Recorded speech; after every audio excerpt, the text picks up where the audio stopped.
2023 completely changed the women's game. So let's talk about it.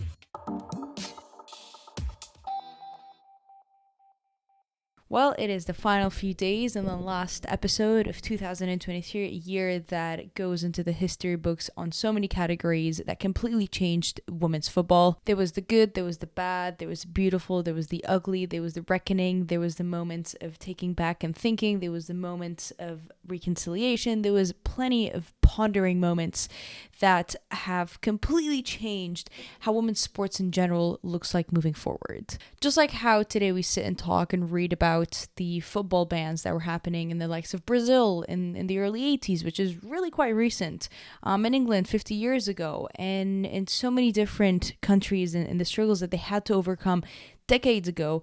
2023 will be that turning point year that kids in the future and many generations to come will look back to and assess.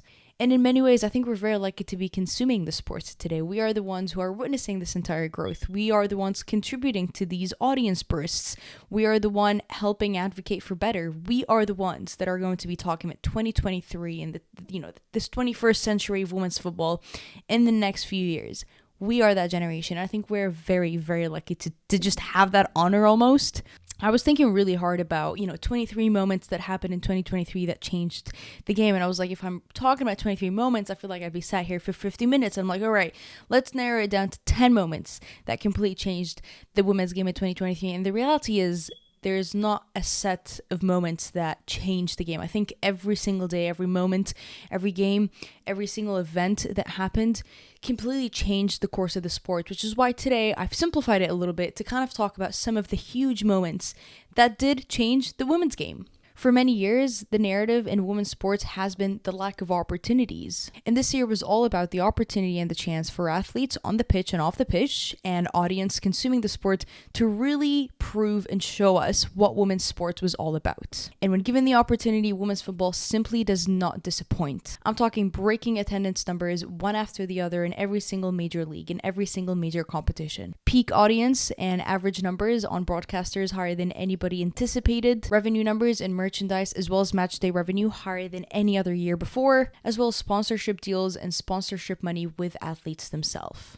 But it all comes back to one thing. They were given the opportunity to excel, and they excelled on every single metric. With big changes and big opportunities like this, 2023 also hosted a generational shift. The likes of Ali Krieger, Megan Rapinoe, Caroline Sager, Christine Sinclair, all of those big legends that built the game to what it is today all make their way out, especially from the international stage. At the same time, we kind of saw the rise and burst of talent with the likes of Linda Caicedo, Lauren James, Salma Paraleo, Sophia Smith, Kyra Cooney-Cross, Olga Carmona. I mean, it is a huge list that now we kind of see it is those youngsters to carry the game. And 2023 really hosted that shift of generations. And to make this sound a little bit more poetic, because it is really that beautiful, but 2023 was the year that, with that generational shift, you saw a passing on the torch to the youngsters. Those huge big legends of the game built the game, advocated for so much of what we have today, and now it's kind of been given to those youngsters to really go on and continue growing the game and continue doing what they do best. And obviously a huge topic of this year was going to be the World Cup, but at the start of the year we saw the impact of that expanded World Cup. You saw a huge, immense investment with new teams that were able to qualify to the World Cup, with the likes of Panama, with the likes of Philippines, with the likes of Morocco. For the first time ever, they went to the World Cup. Ireland, Haiti, I mean, every single nation that debuted at the World Cup did immense things regardless of what metric you're measuring their success at. A few months after those qualifications were set, we got to see the Champions League final, which drew in huge numbers for DAZN.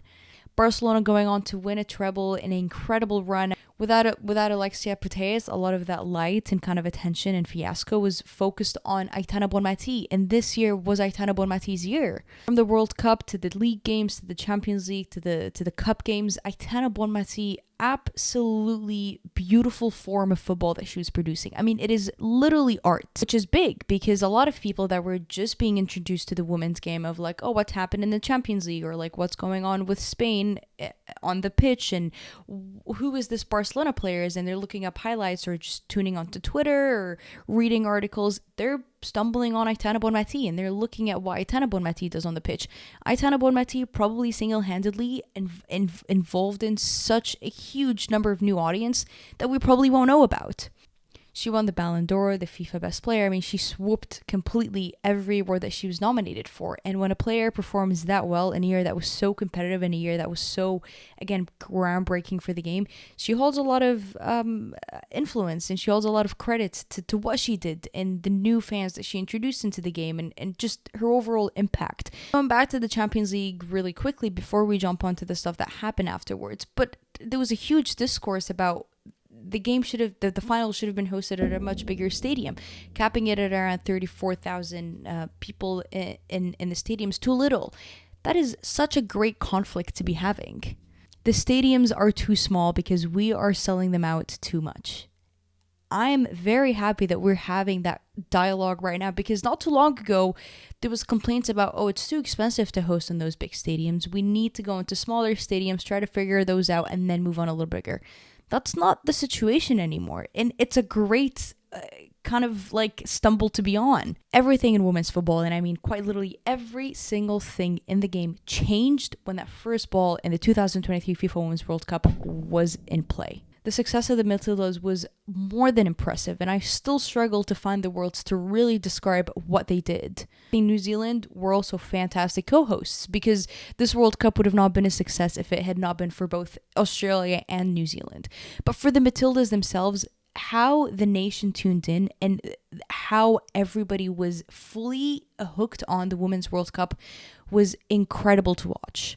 The scenes on the pitch, talk about that penalty shootout against France. I still think about it sometimes. The scenes on the streets of everybody repping a Sam Kerr shirt. The pictures and the videos from the fan zones of everybody packed in that small area that was available to them, glued in their eyes on the TV. The footage on the planes being shown, everybody watching, everybody clapping. We have never seen anything like it. We'll talk a little bit more about the ugly and everything that followed Spain and the Women's World Cup, but their run was so impressive to their first ever Women's World Cup. And it was that youth, it was that young talent, that up and coming, rising, stars that won them the World Cup. It wasn't just Spain that made history there. There was a lot of wanted and unwanted history by many teams, with the likes of Brazil, Canada, and Germany all crashing out in the group stages. But then you had the likes of Colombia and Morocco going into the round of 16. And let's talk about Morocco here for a moment. But going on the run that they did to qualify to the World Cup, they get into the World Cup. They have immense performances, make it out of the group stages in a group that had Germany in it, of all nations, who just were runner-ups in the Euros.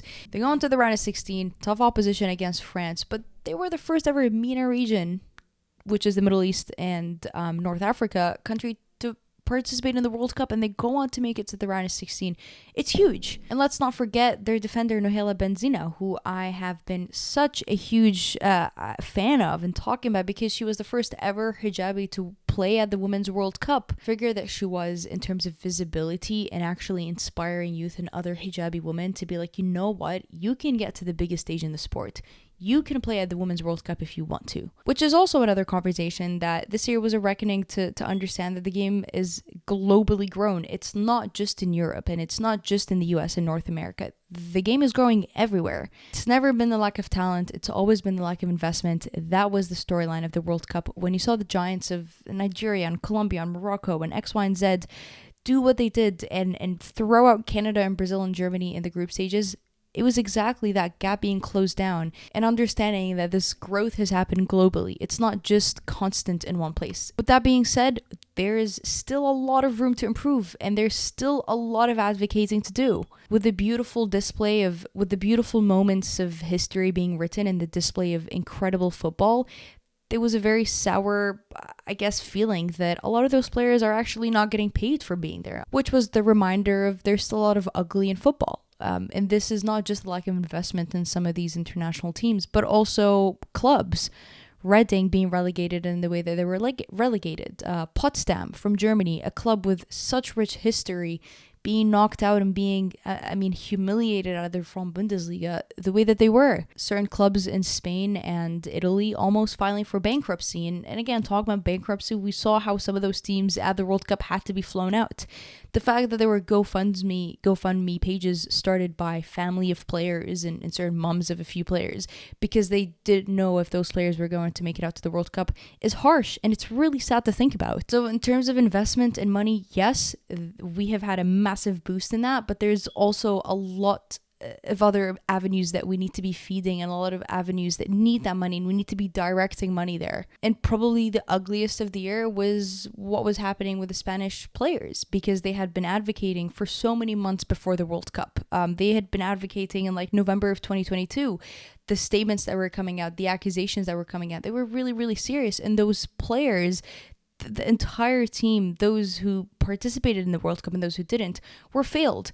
They were failed by their own federation. They were failed by FIFA. They were failed by everybody who was supposed to protect them. They were dismissed. They were invalidated. They were completely ignored in such a disrespectful manner that what happened at the World Cup and following that final game in the ceremony was, of course, going to happen, because everything had been allowed and every kind of accusation of sexual assault was allowed to happen and was dismissed. There was no recognition given to those players. But with all of that ugly came a lot of that change in the RFEF, which is only just starting. Rubiales still needs to get his life ban from women's football.